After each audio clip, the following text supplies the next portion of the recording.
Broadway ধরে অনেক দূর গিয়ে একটা প্রকাণ্ড পুরনো বাড়ির একটা বড় ঘর আমি নিয়েছিলাম। আমি আসবার অনেক বছর আগে থেকেই। বাড়িটার উপরের তলাগুলো সম্পূর্ণ খালি পড়েছিল। বাড়িটাকে যেন ধুলো আর মাকড়সার জাল, নির্জনতা ও নীরবতার হাতেই ছেড়ে দেওয়া হয়েছিল। প্রথম যেদিন সিঁড়ি বেয়ে আমার ঘরে উঠলাম, মনে হলো আমি বুঝি গোরস্থানের ভিতর দিয়ে মৃত ব্যক্তিদের গোপনতাকে আক্রমণ করতে চলেছি।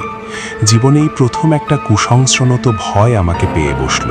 সিঁড়ির একটা অন্ধকার কোণে মোড় নিতেই একটা অদৃশ্য মাকড়সার জালের সূক্ষ্ম তন্তুগুলো যখন আমার মুখের উপর ঝুলে পড়ে সেখানে লেগে রইল, তখন আমি যেন ভূত দেখার মতো শিউরে উঠলাম। ঘরের ভিতরে ঢুকে দরজা বন্ধ করে সেই অপচ্ছায়া ও অন্ধকারকে বিদায় করে তবে স্বস্তি পেলাম। চুল্লিতে আরামপ্রদ আগুন জ্বলছিল। আরামের নিঃশ্বাস ফেলে তার সামনে বসে পড়লাম। 2 ঘন্টা সেখানে বসে অতীতের কথা ভাবতে লাগলাম। মনে পড়ল কত অতীতের দৃশ্য। অতীতের কুয়াশা ভেদ করে ফুটে উঠল কত আধ ভোলা মুখ। কল্পনায় শুনতে পেলাম সেই সব কণ্ঠস্বর যা অনেকদিন আগেই চিরকালের মতো নীরব হয়ে গেছে, আর সেই সব পরিচিত গান যা এখন আর কেউ গায় না। আমার জাগ্রত স্বপ্ন যখন ধীরে ধীরে করুণ থেকে করুণতর সুরে নেমে গেল, তখন বাইরের ঝড়ের হাহাকার পরিণত হলো মৃদু বিলাপে। জানালার কাচের উপরে বৃষ্টির ক্রুদ্ধ আঘাত অস্ফুট মৃদু শব্দে পরিণত হলো। রাস্তার সব শব্দ একে একে থেমে গেল এবং সর্বশেষ বিলম্বিত পথিকের দ্রুত পদশব্দ দূর হতে দূরে মিলিয়ে গেল। কোথাও একটি শব্দ রইল না। আগুনটা নিভে আসছে। একটা নির্জনতাবোধ যেন আমাকে জড়িয়ে ধরেছে। উঠে পোশাক ছাড়লাম, ঘরের মধ্যে চলাফেরা করলাম। পা টিপে টিপে যা কিছু করছি সবই চুপি চুপি, যেন আমার চারপাশে এমন সব শত্রুরা ঘুমিয়ে আছে যাদের ঘুম ভাঙালে মারাত্মক বিপদ ঘটবে। বিছানায় শুয়ে পড়লাম। শুয়ে শুয়ে বৃষ্টির শব্দ, বাতাসের গর্জন ও অনেক দূরের সব জানালা বন্ধ করার অস্ফুট আওয়াজ শুনতে শুনতে একসময় ঘুমিয়ে পড়লাম। গভীর ঘুমিয়েছিলাম, কিন্তু কতক্ষণ ঘুমিয়েছিলাম তা জানি না। হঠাৎ দেখি ঘুম ভেঙে গেছে, আর একটা রোমহর্ষক প্রত্যাশায় বুকটা ভরে উঠেছে। চারদিক স্তব্ধ, শুধু আমার বুকের ভেতরটা ছাড়া। সেখানে হস্পন্দনের শব্দ হচ্ছে। ইতিমধ্যে বিছানার চাদরগুলো পায়ের দিকে নেমে যেতে লাগলো, যেন কেউ সেগুলিকে ধরে টানছে। আমি নড়তে পারছি না, কথা বলতে পারছি না। কম্বলগুলো তখনও নেমে যাচ্ছে, আমার বুক পর্যন্ত খোলা হয়ে পড়ল। তখন অনেক চেষ্টায় সেটাকে চেপে ধরে মাথার উপর পর্যন্ত টেনে দিলাম। অপেক্ষা করে রইলাম, কান পাতলাম। অপেক্ষা করেই আছি। আবার সেই টান শুরু হলো। 100 সেকেন্ড ধরে আবার আমি জড়বৎ পড়ে রইলাম। শেষ পর্যন্ত আবার আমার বুক পর্যন্ত খোলা হয়ে পড়ল। শেষ পর্যন্ত শক্তি সঞ্চয় করে কম্বলটাকে যথাস্থানে টেনে এনে শক্ত হাতে চেপে ধরে রইলাম। অপেক্ষা করতে লাগলাম। আবার একটা আলতো টান অনুভব করলাম। সঙ্গে সঙ্গে মুঠোটাও শক্ত করলাম। আলতো টান ক্রমে জোরদার হতে লাগলো, আরো জোরদার হলো। আমার হাত থেকে খসে গিয়ে এই তৃতীয়বার কম্বলটা পড়ে গেল। আমি আর্তনাদ করে উঠলাম। বিছানার পায়ের দিক থেকে জবাবে আর একটা আর্তনাদ উঠল। আমার কপালে বিন্দু বিন্দু ঘাম জমতে লাগলো। আমি তখন যেটুকু বেঁচে আছি মরে গেছি তার চাইতে বেশি। ইতিমধ্যে ঘরের ভারী পায়ের শব্দ শুনতে পেলাম। মনে হলো একটা হাতির পা, মানুষের পায়ের মতো মোটেই নয়। তবে শব্দটা আমার কাছ থেকে দূরে সরে যাচ্ছে, এই যা ভরসা। শুনতে পেলাম শব্দটা দরজার কাছে গেল। হুড়কো বা তালা না খুলেই বেরিয়ে গেল। দালান ও কড়িকাঠ নাড়াতে নাড়াতে দালান পার হয়ে গেল। আবার সেই স্তব্ধতা নেমে এলো। উত্তেজনা প্রশমিত হলে নিজে নিজেই বললাম, এটা স্বপ্ন, একটা বীভৎস স্বপ্ন মাত্র। এই কথা ভাবতে ভাবতে একসময় দৃঢ় প্রত্যয় জন্মালো যে সত্যি এটা স্বপ্নই ছিল। তখন একটা সুখকর হাসিতে আমার ঠোঁট দুটি ভরে উঠল। আবার খুশি হয়ে উঠলাম। উঠে একটা আলো জ্বালালাম। হুড়কো ও তালা যেমন ছিল তেমনই আছে। আর একটা স্বস্তির হাসি বুকের মধ্যে উথলে উঠে ঠোঁটের ফাঁক দিয়ে গড়িয়ে পড়ল। পাইপটা তুলে নিয়ে ধরালাম।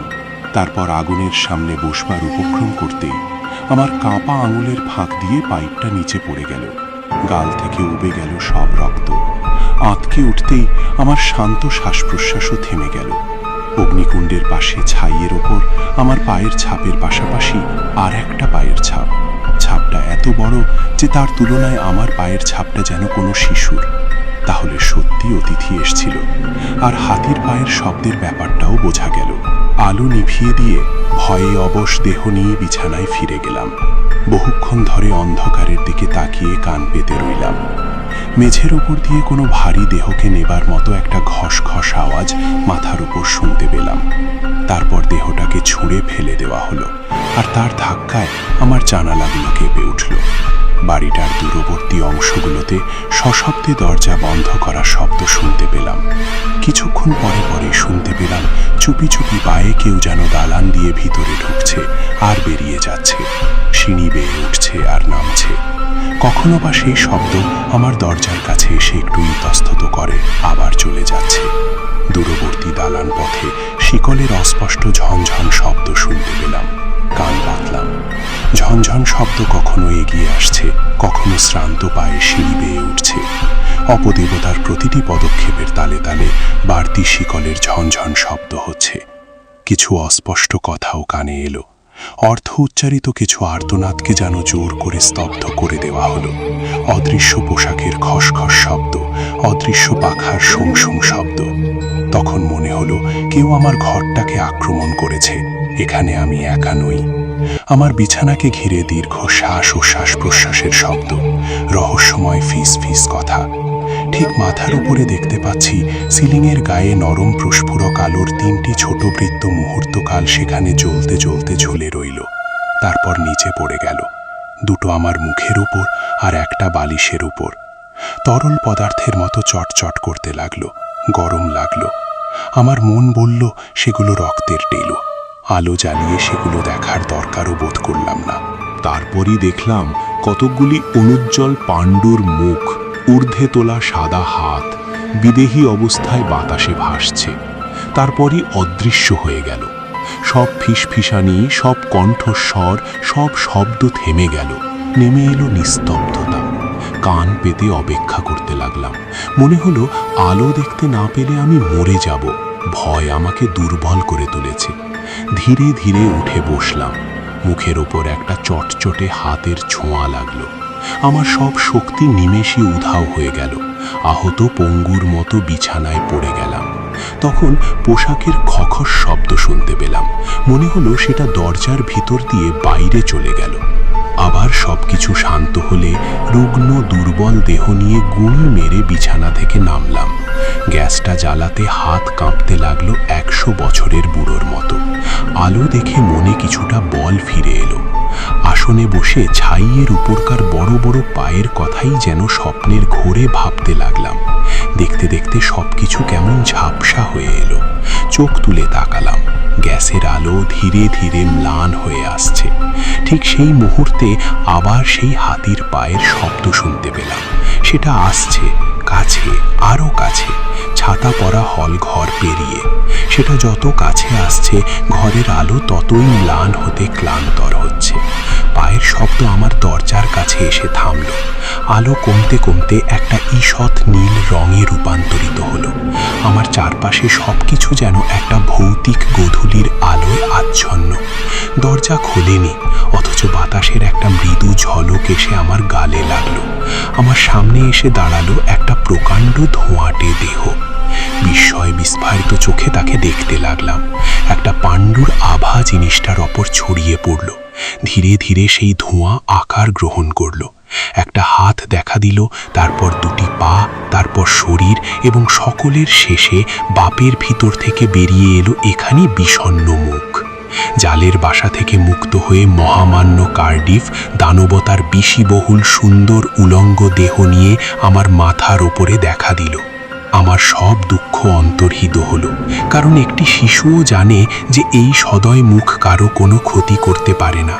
আমার মনের খুশির ভাব তৎক্ষণাৎ ফিরে এলো, আর তার সঙ্গে মিল রেখেই বুঝি গ্যাসের আলোটা আবার উজ্জ্বল দীপ্তিতে জ্বলে উঠল। এই দানব বন্ধুকে অভ্যর্থনা জানাতে পেরে আমি যত খুশি হলাম, কোনো নির্জন সমাজ পরিত্যক্ত মানুষই সঙ্গ লাভ করে তত খুশি হয় না। আরে এসব তাহলে তুমি ছাড়া কেউ নয়? তুমি কি জানো 2-3 ঘন্টা ধরে আমি ভয়ে মরতে বসেছিলাম? তোমাকে দেখে সত্যি খুব ভালো লাগছে। আহা, একটা এমন চেয়ার যদি থাকতো এখানে, ওটার মধ্যে বসতে চেষ্টা করো না। কিন্তু তখন অনেক দেরি হয়ে গেছে। আমি বাধা দেবার আগেই সে ওটার মধ্যে ঢুকতেই ওটা সবেগে নিচে নেমে গেল। জীবনে কখনো একটা চেয়ারকে ওভাবে খা খা হয়ে ভেঙে যেতে আমি দেখিনি। তারপরই দেখলাম কতকগুলি অনুজ্জ্বল পাণ্ডুর মুখ, ঊর্ধ্বে তোলা সাদা হাত বিদেহী অবস্থায় বাতাসে ভাসছে। তারপরই অদৃশ্য হয়ে গেল। সব ফিসফিসানি, সব কণ্ঠস্বর, সব শব্দ থেমে গেল। নেমে এলো নিস্তব্ধতা। কান পেতে অপেক্ষা করতে লাগলাম। মনে হলো আলো দেখতে না পেলে আমি মরে যাব। ভয় আমাকে দুর্বল করে তুলেছে। ধীরে ধীরে উঠে বসলাম। মুখের ওপর একটা চটচটে হাতের ছোঁয়া লাগলো। আমার সব শক্তি নিমেষে উধাও হয়ে গেল। আহত পঙ্গুর মতো বিছানায় পড়ে গেলাম। তখন পোশাকের খখস শব্দ শুনতে পেলাম। মনে হলো সেটা দরজার ভিতর দিয়ে বাইরে চলে গেল। আবার সবকিছু শান্ত হলে রুগ্ন দুর্বল দেহ নিয়ে গুঁড়ি মেরে বিছানা থেকে নামলাম। গ্যাসটা জ্বালাতে হাত কাঁপতে লাগলো 100 বছরের বুড়োর মতো। আলো দেখে মনে কিছুটা বল ফিরে এলো। আসনে বসে ছাইয়ের উপরকার বড় বড় পায়ের কথাই যেন স্বপ্নের ঘোরে ভাবতে লাগলাম। দেখতে দেখতে সবকিছু কেমন ঝাপসা হয়ে এলো। চোখ তুলে তাকালাম। গ্যাসের আলো ধীরে ধীরে ম্লান হয়ে আসছে। ঠিক সেই মুহূর্তে আবার সেই হাতির পায়ের শব্দ শুনতে পেলাম। সেটা আসছে কাছে, আরও কাছে, ছাতা পরা হল ঘর পেরিয়ে। সেটা যত কাছে আসছে ঘরের আলো ততই ম্লান হতে ক্লান্তর হচ্ছে। পায়ের শব্দ আমার দরজার কাছে এসে থামল। আলো কমতে কমতে একটা ঈষৎ নীল রঙে রূপান্তরিত হলো। আমার চারপাশে সবকিছু যেন একটা ভৌতিক গোধূলির আলোয় আচ্ছন্ন। দরজা খোলেনি, অথচ বাতাসের একটা মৃদু ঝলক এসে আমার গালে লাগলো। আমার সামনে এসে দাঁড়ালো একটা প্রকাণ্ড ধোঁয়াটে দেহ। বিস্ময় বিস্ফারিত চোখে তাকে দেখতে লাগলাম। একটা পাণ্ডুর আভা জিনিসটার ওপর ছড়িয়ে পড়ল। ধীরে ধীরে সেই ধোঁয়া আকার গ্রহণ করল। একটা হাত দেখা দিল, তারপর দুটি পা, তারপর শরীর, এবং সকলের শেষে বাপের ভিতর থেকে বেরিয়ে এলো এখানেই বিষণ্ণ মুখ। জালের বাসা থেকে মুক্ত হয়ে মহামান্য কার্ডিফ দানবতার বিষিবহুল সুন্দর উলঙ্গ দেহ নিয়ে আমার মাথার ওপরে দেখা দিল। আমার সব দুঃখ অন্তর্হিত হলো, কারণ একটি শিশুও জানে যে এই সদয় মুখ কারো কোনো ক্ষতি করতে পারে না। আমার মনের খুশির ভাব তৎক্ষণাৎ ফিরে এলো, আর তার সঙ্গে মিল রেখেই বুঝি গ্যাসের আলোটা আবার উজ্জ্বল দীপ্তিতে জ্বলে উঠল। এই দানব বন্ধুকে অভ্যর্থনা জানাতে পেরে আমি যত খুশি হলাম, কোনো নির্জন সমাজ পরিত্যক্ত মানুষই সঙ্গ লাভ করে তত খুশি হয় না। আরে, এসব তাহলে তুমি ছাড়া কেউ নয়? তুমি কি জানো 2-3 ঘন্টা ধরে আমি ভয়ে মরতে বসেছিলাম? তোমাকে দেখে সত্যি খুব ভালো লাগছে। আহা, একটা এমন চেয়ার যদি থাকতো এখানে, ওটার মধ্যে বসতে চেষ্টা করো না। কিন্তু তখন অনেক দেরি হয়ে গেছে। আমি বাধা দেবার আগেই সে ওটার মধ্যে ঢুকতেই ওটা সবেগে নিচে নেমে গেল। জীবনে কখনো একটা চেয়ারকে ওভাবে খা খা হয়ে ভেঙে যেতে আমি দেখিনি। থাম থাম, তুমি তো সবকিছু ধ্বংস। আবার অনেক দেরি, আবার একটা শব্দ, আর সঙ্গে সঙ্গে আর একটা চেয়ার ভেঙে খান খান। কি আশ্চর্য! তোমার কি বুদ্ধিশুদ্ধি কিছু নেই? তুমি কি এখানকার সব আসবাবপত্র ভেঙে ফেলতে চাও? এখানে এখানে, ওরে কাঠমুখ্য! কিন্তু সবই বৃথা। আমি ধরে ফেলবার আগেই সে বিছানার উপর বসে পড়ল, আর সঙ্গে সঙ্গে সেটা একটা শোচনীয় ধ্বংসস্তূপে পরিণত হলো। আচ্ছা, এটা কিরকম আচরণ তোমার? প্রথমে তো ঘরময় ঘুরতে ঘুরতে একগাদা ভবঘুরি ওতকে সঙ্গে নিয়ে আমাকে ভুঁইয়ে আধমরা করে ফেললে। তারপরে এমন অশালীন পোশাক পরে এলে যা একমাত্র সন্ত্রান্ত রঙ্গমঞ্চ ছাড়া অন্য কোনো সভ্য সমাজে বরদাস্ত করত না। এমনকি ওই উলঙ্গ বাহার বেশ যদি তোমার জাতির হতো, তাহলে সেটাও তারা বরদাস্ত করত না। তবু যা হোক করে আমি যেই সেটাকেও মেনে নিলাম, অমনি তুমি তার প্রতিদানে বসবার মতো যে আসবাব পাচ্ছ সেটাকেই ভেঙে চুরমার করে ফেলছ। কেন এরকম করছো? যেমন নিজের ক্ষতি করছো, তেমনি আমারও ক্ষতি করছো। তোমার শিরদাঁড়া শেষ প্রান্তটা ভেঙেছ, জঙ্ঘাস্তিটা ভেঙে টুকরো টুকরো হয়ে এমনভাবে ঘরময় ছড়িয়ে পড়েছে যে একটা শ্বেত পাথরের উঠোনের মতো দেখাচ্ছে। এর জন্য তোমার যে লজ্জিত হওয়া উচিত সেটা বুঝবার মতো বয়স তোমার হয়েছে। আচ্ছা, আর কোনো আসবাব ভাঙবো না। কিন্তু আমিই বা কি করব? একটা শতাব্দী ধরে একটু বসবার ফুরসত পেলাম না। তার চোখে জল এসে গেল। আমি বললাম, আহা বাছারে, তোমার প্রতি এতটা কঠোর হওয়া আমার উচিত হয়নি। হাজার হোক তোমার বাপ মা নেই, তবে এখানে মেঝেতে বস, আর কোনো কিছুই তো তোমার ভর সইবে না। আর তাছাড়া মাথার ওপরে ওখানে বসে থাকলে তো তোমার সঙ্গে আমরা মিশতে পারবো না। তাই আমার ইচ্ছা তুমি এখানে নিচে বস, তাহলেই ওই উঁচু টুলটার ওপর উঠে আমি তোমার মুখোমুখি বসে গল্প করতে পারবো। সে মেঝেতে বসে পড়ল, আমার দেওয়া চুরুট ধরিয়ে আমার লাল কলটা গলার জড়িয়ে নিল এবং আমার স্নানের গামলাটাকে উল্টো করে শিরস্ত্রাণের মতো মাথায় চাপিয়ে নিজেকে একটি দেখবার মতো আরামদায়ক জিপ করে তুলল। তারপর হাঁটু দুটো ভেঙে তার মৌচাকের মতো গর্তওয়ালা অদ্ভুত পায়ের পাতা দুটোকে গরম করবার জন্য আগুনের দিকে মেলে ধরল। তোমার পায়ের পাতা ও পায়ের পিছন দিকটা ওরকম গর্ত আর কাটকাটা কেন? ও তো নারকীয় শীতের ফাটা। নিউওয়েলের গোলাবাড়িতে বিশ্রাম করতে গিয়ে মাথার পিছন দিকটা পর্যন্ত সবটা শরীর ওইভাবে ফেটে গেছে। তবু জায়গাটা আমার খুব পছন্দ।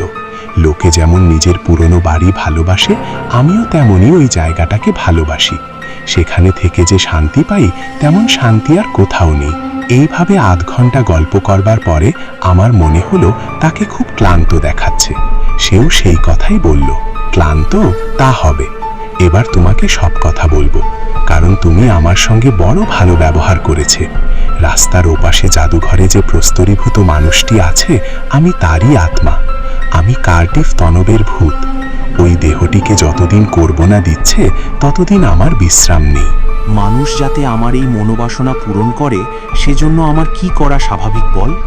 ভয় দেখিয়ে তাদের এ কাজে বাধ্য করা, দেহটা যেখানে আছে সেখানেই ভয় করা। তাই তো রাতের পর রাত আমি জাদুঘরের উপরে ভয় করছি। অন্য সব ভূতদের সাহায্যই আমি পেয়েছি, কিন্তু তাতে কোনো কাজ হলো না, কারণ মাঝরাতে কেউ জাদুঘরে আসে না। তখন মনে হলো পথের মাঝখানে এই জায়গাটাতে একটু ভর করলে মন্দ হয় না। মনে হলো আমার কথাগুলি যদি কাউকে শোনাতে পারি, তাহলেই কাজ ফতে করতে পারবো, কারণ পরলোকে এসে আমি খুব ভালো সঙ্গী সাথী পেয়েছি।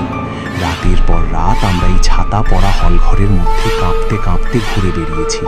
পায়ের শিকল টেনে টেনে চলেছি, আর্তনাদ করেছি, ফিফিস করে কথা বলেছি, সিঁড়ি দিয়ে উঠেছি আর নেমেছি, আর তাতেই বড় ক্লান্ত হয়ে পড়েছি। কিন্তু আজ রাতে যখন তোমার ঘরে আলো দেখতে পেলাম, তখন নতুন উদ্যম নিয়ে নবীন উৎসাহে কাজে নেমে পড়লাম। কিন্তু আমি বড় ক্লান্ত, শান্তিতে একেবারেই ভেঙে পড়েছি। তোমাকে মিনতি করছি, আমাকে কিছুটা আশা দাও। উত্তেজনায় আমার আসন থেকে ছিটকে পড়ে আমি চেঁচিয়ে বলে উঠলাম, এ যে ভয়ঙ্কর বাড়াবাড়ি, এরকমটা তো কখনো ঘটেনি। আরে ভুল সর্বস্ব বুড়ো জীবাশ্ম, তোমার সব পরিশ্রম যে জলে গেছে। তুমি তো ভর করেছ তোমার একটা প্লাস্টারের মূর্তির ওপর, আসল কার্ডিফ দানব তো রয়েছে আলবানিতে। এমন ভুলটা করলে তুমি, তোমার নিজের দেহাবশেষকেও তুমি চেনো না। কারো মুখে এতখানি লজ্জা ও শোচনীয় অপমানের দৃষ্টি আমি আগে কখনো দেখিনি। প্রস্তরীভূত মানুষটা ধীরে ধীরে উঠে দাঁড়ালো, বলল, ঠিক করে বলতো, এই কথা সত্য? আমি যেমন এখানে বসে আছি সেই রকম সত্য। মুখ থেকে পাইপটা নিয়ে এসে ম্যান্টেলের উপর রাখল। এক মুহূর্ত ইতস্তত করল। পুরনো অভ্যাস মতো নিজের অজ্ঞাতেই যেখানে পাতলুনের পকেট থাকবার কথা, সেখানে হাত দুটো ঢুকিয়ে দিল এবং শেষ পর্যন্ত বলল, দেখ, এত অদ্ভুত আমার কখনো লাগেনি। প্রস্তরীভূত মানুষ সবাইকে বিক্রি করেছে, কিন্তু এবার দেখছি তার নিচে ফাঁকিবাজি এত দূর নেমে গেছে যে শেষ পর্যন্ত সে নিজের প্রেতাত্মাকেও বিক্রি করে দিয়েছে। দেখ বাবা, আমার মতো একটি অসহায় বন্ধুহীন প্রেতাত্মার জন্য তোমার হৃদয়ে যদি এতটুকু করুণা থাকে, তাহলে আজকের এই ঘটনা কখনো প্রকাশ করো না। ভাবতো, নিজে যদি নিজেকে এভাবে বোকা বানাতে, তাহলে তোমার মনের ভাবটা কি হতো? তার রাজকীয় পদশব্দ এক ধাপ করে সিঁড়ি দিয়ে নেমে পরিত্যক্ত রাজপথে মিলিয়ে গেল। বেচারি, সে চলে যাওয়াতে আমার দুঃখ হলো।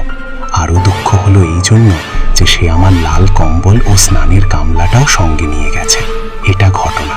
মূল নকল মূর্তিটা থেকে সুকৌশলে আর একটা নকল মূর্তি তৈরি করে সেটাকেই একমাত্র আসল কার্ডিফ দানব হিসাবে নিউ ইয়র্কে প্রদর্শিত হয়েছিল। আর ঠিক সেই একই সময়ে আলবানির জাদুঘরেও সেই মূর্তি প্রচুর দর্শক আকর্ষণ করেছিল। মানুষ যাতে আমার এই মনোবাসনা পূরণ করে, সেজন্য আমার কি করা স্বাভাবিক বল? ভয় দেখিয়ে তাদের এ কাজে বাধ্য করা, দেহটা যেখানে আছে সেখানেই ভয় করা। তাই তো রাতের পর রাত আমি জাদুঘরের উপরে ভয় করছি। অন্য সব ভূতদের সাহায্যই আমি পেয়েছি, কিন্তু তাতে কোনো কাজ হলো না, কারণ মাঝরাতে কেউ জাদুঘরে আসে না। তখন মনে হলো পথের মাঝখানে এই জায়গাটাতে একটু ভর করলে মন্দ হয় না। মনে হলো আমার কথাগুলি যদি কাউকে শোনাতে পারি তাহলেই কাজ ফতে করতে পারবো, কারণ পরলোকে এসে আমি খুব ভালো সঙ্গী সাথী পেয়েছি। রাতের পর রাত আমরা এই ছাতা পড়া হলঘরের মধ্যে কাঁপতে কাঁপতে ঘুরে বেরিয়েছি।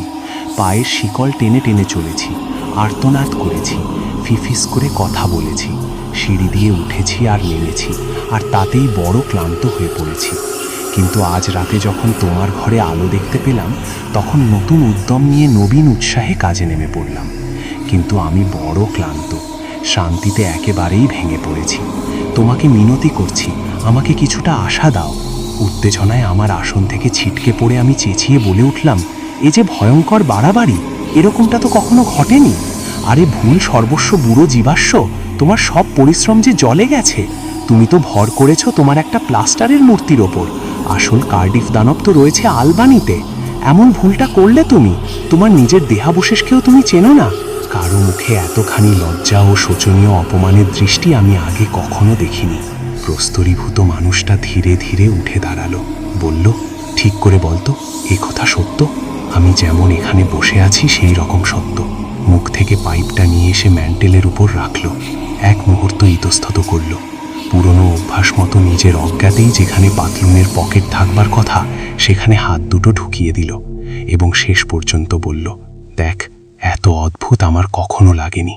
প্রস্তরীভূত মানুষ সবাইকে বিক্রি করেছে, কিন্তু এবার দেখছি তার নিচে ফাঁকিবাজি এত দূর নেমে গেছে যে শেষ পর্যন্ত সে নিজের প্রেতাত্মাকেও বিক্রি করে দিয়েছে। দেখ বাবা, আমার মতো একটি অসহায় বন্ধুহীন প্রেতাত্মার জন্য তোমার হৃদয়ে যদি এতটুকু করুণা থাকে, তাহলে আজকের এই ঘটনা কখনো প্রকাশ করো না। ভাবতো, নিজে যদি নিজেকে এভাবে বোকা বানাতে তাহলে তোমার মনের ভাবটা কি হতো। তার রাজকীয় পদশব্দ এক ধাপ করে সিঁড়ি দিয়ে নেমে পরিত্যক্ত রাজপথে মিলিয়ে গেল। বেচারি, সে চলে যাওয়াতে আমার দুঃখ হলো। আরও দুঃখ হলো এই জন্য যে সে আমার লাল কম্বল ও স্নানের গামলাটাও সঙ্গে নিয়ে গেছে। এটা ঘটনা। মূল নকল মূর্তিটা থেকে সুকৌশলে আর একটা নকল মূর্তি তৈরি করে সেটাকেই একমাত্র আসল কার্ডিফ দানব হিসাবে নিউ ইয়র্কে প্রদর্শিত হয়েছিল। আর ঠিক সেই একই সময়ে আলবানির জাদুঘরেও সেই মূর্তি প্রচুর দর্শক আকর্ষণ করেছিল।